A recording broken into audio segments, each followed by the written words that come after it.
Hello and welcome to BYJU'S Exam Prep IAS. The big news for today is that the UN in its latest report has said that India has already overtaken China to become the world's most populous country. As you know, the 2021 census in India has been delayed for a long time, so we still don't have the official confirmation from the government of India, but the UN is confident that India is now the most populous country in the world, beating China. Today in this big news video, we'll be discussing about the implications of India becoming such a huge country, also what are the problems associated with this and the other good aspects that come along with this first rank status that India has gained in the population chart. But before we go there, a couple of very important announcements. First, the All India Prelims 2023 test series is now open for all of you to give full length test and check your preparation level to see how prepared are you as compared to the other students all around the country.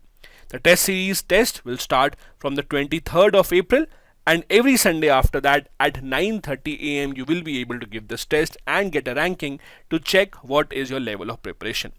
The link to register for this test is given in the description of the video. Don't forget to take this test. Also, this Sunday, for those who are preparing for the 2024 or later attempts, we have the National Scholarship Test, a test that gives you a chance to win up to 90% scholarship on our programs. This test will be at 11 am, and again the link to register is given in the description of the video. Do register for this test free of cost and see what is your level of preparation. And now let's come to the big news. As we discussed, the UN report has said that India is all set to beat China to become the most populous country in the entire world. This is because of two reasons. Number one, China has recently shown a decline in its population after about 6 decades. On the other hand, India's population is still increasing, although at a much slower pace, but the population is still increasing. Now, the report that we are talking about is a report from the UNFPA. UNFPA, which is the United Nations Population Fund. They have released this report titled The State of World Population Report. According to this, by mid of this year, India will overtake China comfortably to become the world's most populous country. India would have 1.4286 billion people, while China would have 1.4257 billion people. As we discussed, China's birth rate has declined considerably. In fact, China has recently seen the first ever decline in its populations in the last 6 decades. There are a lot of reasons because of which China has seen this decline. Mainly it has got to do with the one-child policy that China continued for multiple decades. Also now, although the government of China wants people to have more kids, many people are not interested in having more than one kid because of various reasons, including the high cost of living as well.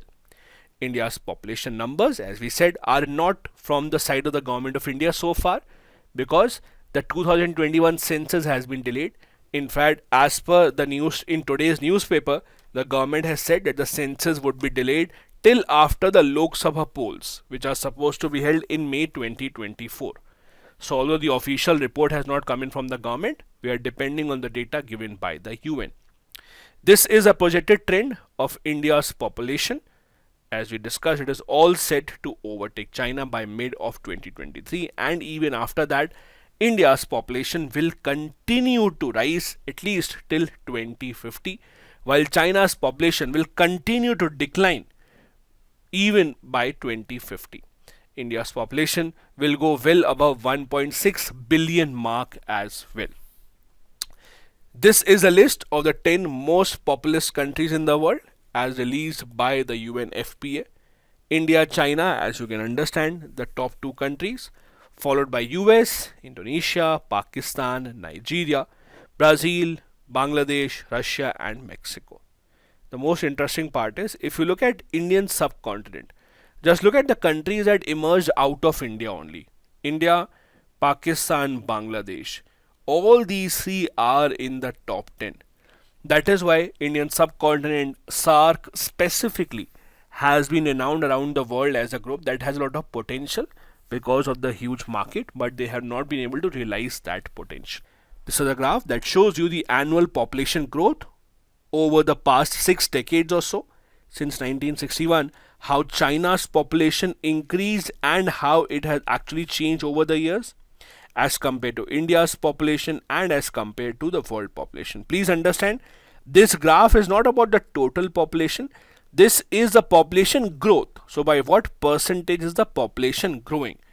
India's population growth rate is declining, although India's total population is still increasing because we have very good healthcare facilities now. People's life expectancy has increased. That is why the population is still increasing.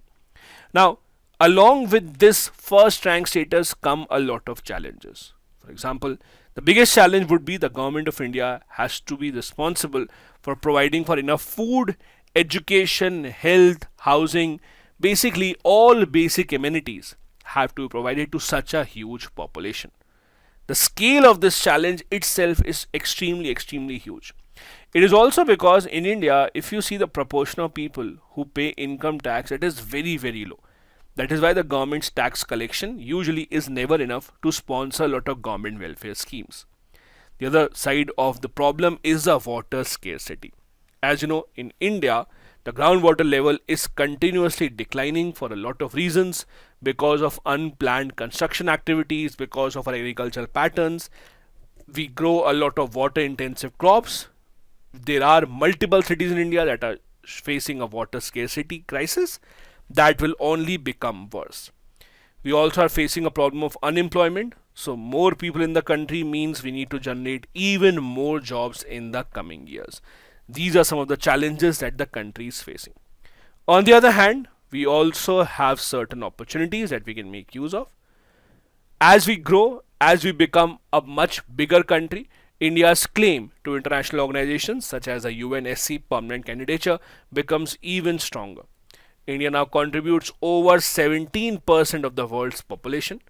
More than 1 in every 6 person amongst the entire world is an Indian. So India's claim to be a permanent member of the UNFPA is now stronger than ever. Also, as more and more people come and become a part of the workforce, India's economy is expected to grow. As we are entering into a stage where more and more people are now coming into settled and formal economies, that means the tax structure and the tax contribution from the people of India towards the government will increase. Standard of living will also increase. India anyways has been seen as a major labor and skill exporting country around the world. At a time when many developed nations such as Japan etc. are facing a declining population, countries such as India can give them highly skilled laborers. That is an opportunity for India to earn a lot of foreign exchange as well. But for that to happen, the government of India needs to take certain steps. For example, the government of India needs to ensure that those sectors that have a potential of giving mass employment, they are encouraged. The software industry, for example, although it contributes 8% to India's GDP, but only has 0.8% employment. We have to focus on bringing additional jobs into the country in the non-farm sector more specifically so that their earning potential can increase. For that, we have to put much more investment in fields such as education, healthcare, and skill development. These are the basic building blocks of any successful and strong population, and the government of India cannot ignore that in the future. This is it for today's big news video. Thank you so much for watching. Have a good day ahead.